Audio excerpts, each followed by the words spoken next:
পুরা রমজান মাস জুড়ে আমরা যে ইফতার আমি বাসায় শুধু একদিন হয়তো বা করেছি, বছরের প্রায় 6 মাসই বিকেএসপিতে থাকতে হতো।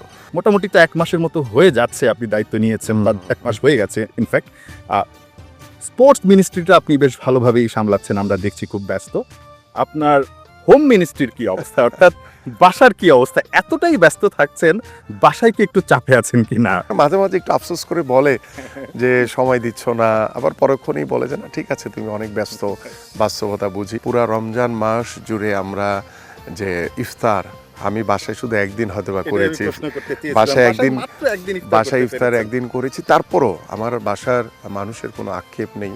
একটু ছোট্ট করে আগে থেকে বলি, যখন খেলোয়াড় হিসেবে যখন বাংলাদেশ টিমে খেলেছি তখনও দেখা গেছে যে বিকেএসপিতে যখন আমরা ট্রেনিং সেশন করতাম বছরের প্রায় 6 মাসই বিকেএসপিতে থাকতে হতো।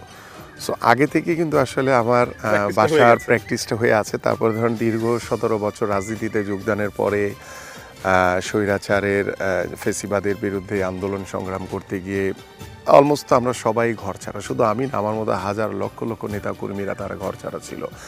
দেখা গেছে যে ঈদের দিনও আমরা আসলে কেউ জেলখানায়, কেউ বাসার বাইরে, কেউ হয়তো বিভিন্ন জায়গায় আমাদেরকে থাকতে হয়েছে।